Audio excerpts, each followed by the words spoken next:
Andy, Adelaide, and Bean Dip here with Hiking Hound Adventures. I'm about a week out from heading to the Upper Peninsula of Michigan to do a little ice climbing. And I thought that I would kind of go through some specific things in my kit that are really dialed in for ice climbing. A lot of the climbing gear and stuff, there's crossover, but there are some specific items that you have to have that are made just for ice climbing. So Adelaide, what do you know about what I have on the table here?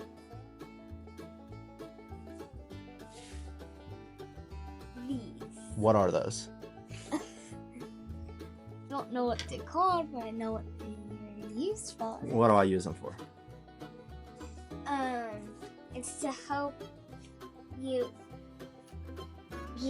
kind of it helps you climb whatever you're climbing, like a waterfall. Yeah, so in the upper peninsula, into the ice. Yeah. And then you pull up, then you use the other one and keep doing that until you make it to the top. Yep. So in the UP, we tend to climb frozen waterfalls. Everything kind of flows down towards Lake Superior there and freezes. So these are ice tools. Some people call them ice axes, but technically ice axes are what you see mountaineers and stuff use. These are technical ice tools. So they're purpose built for vertical ice climbing. They have an aggressive hook. They have some different grips and stuff up and down, so you can grip it, you can switch hands and stuff as you're going, and they're made to swing into the ice. I pair those with crampons. I know what those are used for. What are these used for? So you hook them to the bottom of your boots, and the spiky parts help you hook into the ice when you're climbing. Yep. So I have some special really stiff ice climbing boots, and these will actually clip into these boots. It's got a toe welt here and a heel welt. Really stiff. They don't really flex. They're not great for walking super long distances, but these will clip into the bottom of them. And then I have these points on the end. The points on the bottom help me grip when I'm walking on the ice, but these here are specifically designed that I'll kick them into the ice, and that's what I stand on as I go up. So as I'm climbing up, I'm kicking into the ice with these, swinging into the ice with this, and I keep like I'm climbing a ladder almost.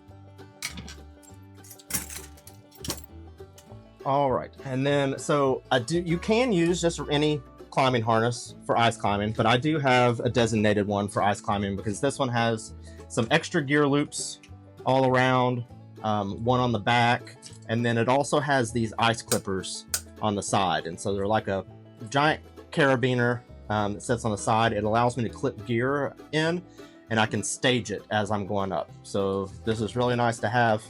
Do you know what these are? No.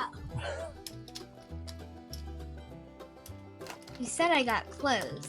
Yeah, so I got come in a couple different sizes here. Well, several different sizes actually.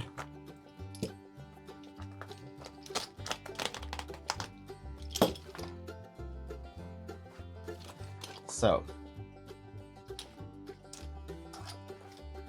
what do you think they do?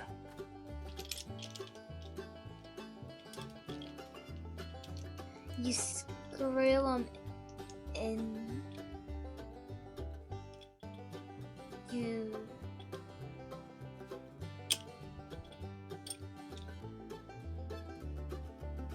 You screw. Yeah, I do. So they're screws. They're ice screws. So anybody that's ever climbed sport climbing, you've seen bolts and stuff have been bolted into the side of the cliff. Well, ice, you can't bolt things in, but you can screw these in, and they come in different lengths for different thicknesses of ice. And I screw them into the ice, and then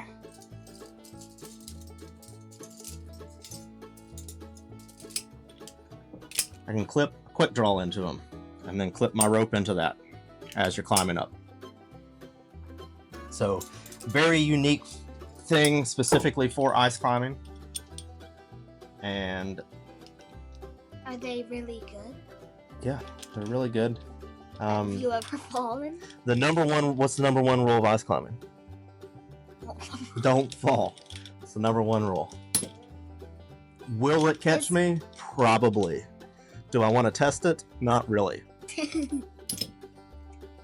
So, some other things that I use. I have Isn't it just like rock climbing, except there are different things that you hook in? Yeah, so in rock climbing, they bolt them into the wall.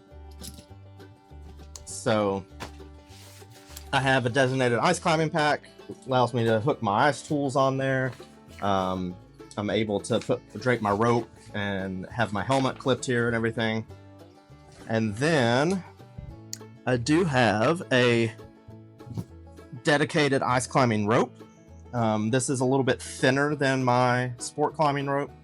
They make them quite a bit thinner than this, but this one's a 9.4. It's also really heavily dry treated because frozen water, if it melts, the rope will soak it up and it gets very, very heavy.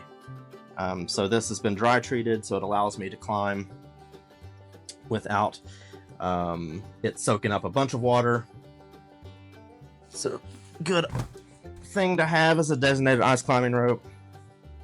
This is a helmet. And then a helmet. Yep. So you should always wear a helmet when climbing. Watch the Sharp End podcast if you don't believe me, or listen to the Sharp End podcast if you don't believe me. But this any climbing helmet will work. But I always wear a helmet. I have a really light one here because I have it on my head the entire time because things fall. Ice falls all the time. It's very dangerous, so I want to protect my head.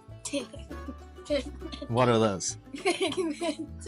Big mittens, yeah, because it's cold. So I usually bring about 3 to 4 different pairs of gloves with me when I go. I have some for hiking in.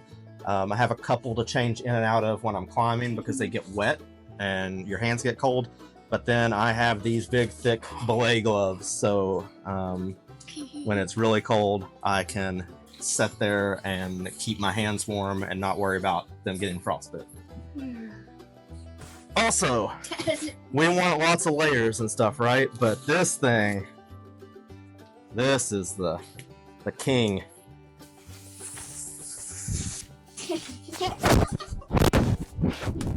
That's my belay parka right there. So my belay parka, super thick, it's water resistant. It allows me to put that over all of my other layers so that I don't have to change out and stuff. But when I'm standing there, I throw this on when it's really cold, and that way I'm nice and warm. Then talked about climbing gear, and a lot of the climbing gear is the same. So we have quick draws. We got standard quick draws here.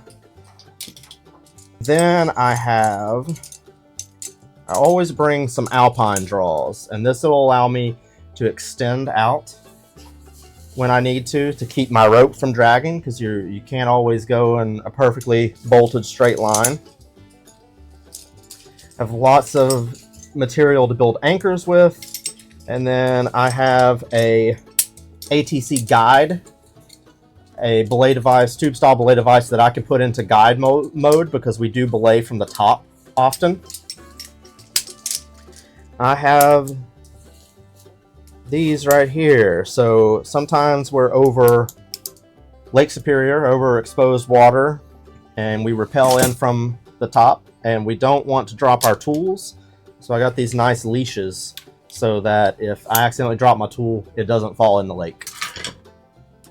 And then finally, I have like a little escape kit here. So if we get in a jam and we figure out that we can't really climb out of something or whatever the situation may be, I have a little ascender here.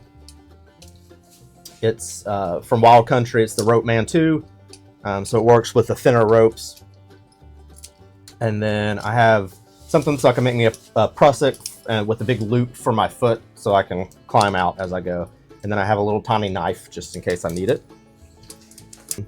Other things to have: hot liquids, lots of food, lots of water, and extra layers and stuff. Be prepared to get cold and keep yourself warm in the cold. And yeah, I mean, that's my ice climbing kit. Can't wait to go. Be up there in a week for just a few days. Get some climbing in. Excited. That's it.